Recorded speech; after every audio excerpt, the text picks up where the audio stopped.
Leitura edificante do livro Pontos e Contos, psicografia de Francisco Cândido Xavier.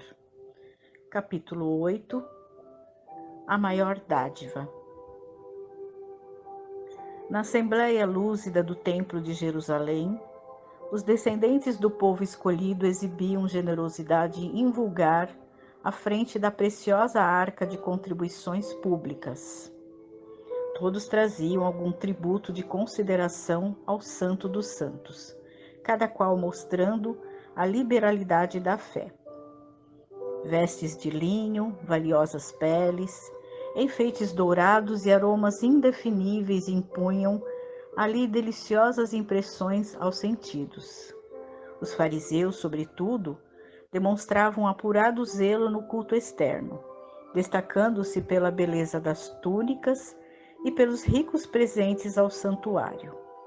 Jesus e alguns discípulos de passagem acompanhavam as manifestações populares com justificado interesse.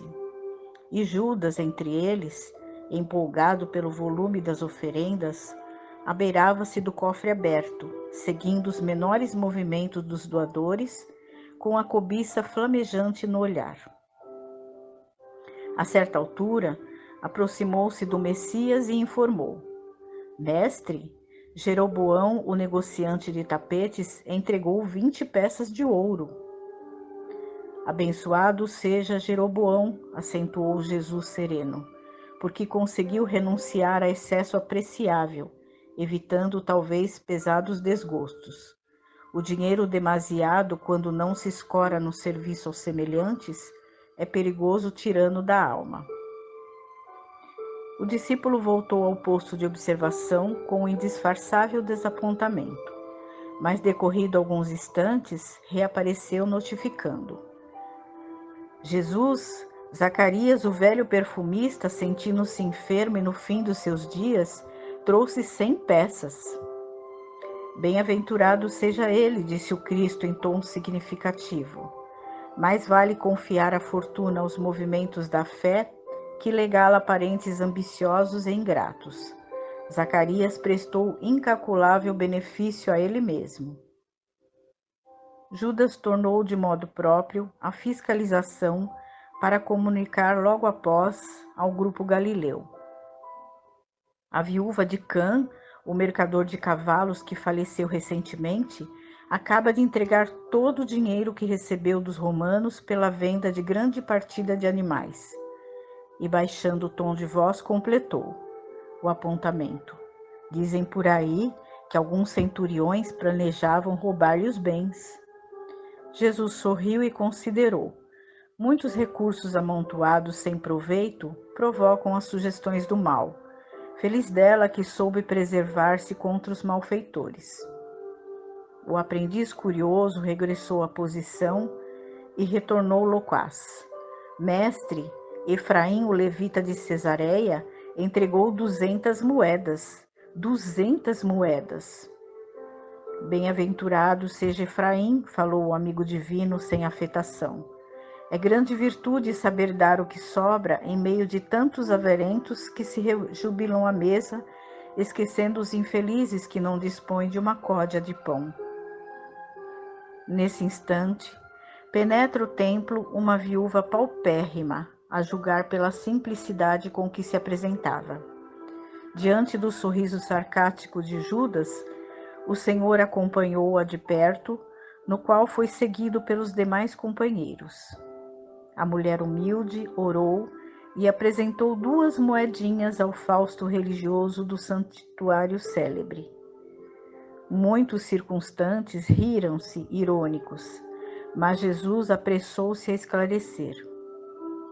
Em verdade, essa pobre viúva deu mais do que todos os poderosos aqui reunidos, porquanto não vacilou em confiar ao templo quanto possuía para o sustento próprio. A observação caridosa e bela de Jesus congelou a crítica reinante. Pouco a pouco, o recinto enorme tornou a calma. Israelitas nobres e sem nome abandonaram rumorosamente o domicílio da fé. Jesus e os apóstolos foram os derradeiros na retirada. Quando se dispunham a deixar a enorme sala vazia, eis que uma escrava de rosto aventalhado e passos vacilantes surgiu no limiar para atender à limpeza. Movimenta-se em minutos rápidos. Aqui, recolhe flores esmagadas. Além, absorve em panos úmidos os detritos deixados por enfermos descuidados. Tem um sorriso nos lábios e a paciência no olhar, brunindo o piso em silêncio para que o ar se purificasse na sublime residência da lei.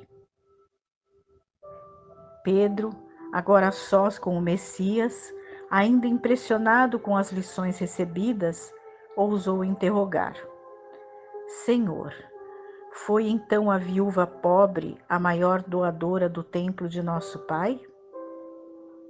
Realmente, elucidou Jesus em tom fraterno, a viúva deu muitíssimo, porque enquanto os grandes senhores aqui testemunharam a própria vaidade com inteligência, desfazendo-se de bens que só lhe constituíam embaraço à tranquilidade futura, ela entregou ao Todo-Poderoso aquilo que significava alimento para o próprio corpo. Em seguida, e leve pausa, apontou com o indicador a serva anônima que se incumbia da limpeza sacrificial e concluiu: a maior benfeitora para Deus aqui, no entanto, ainda não é a viúva humilde que se desfez do pão de um momento. É aquela mulher dobrada de trabalho frágil e macilenta que está fornecendo à grandeza do templo o seu próprio suor. Irmão X.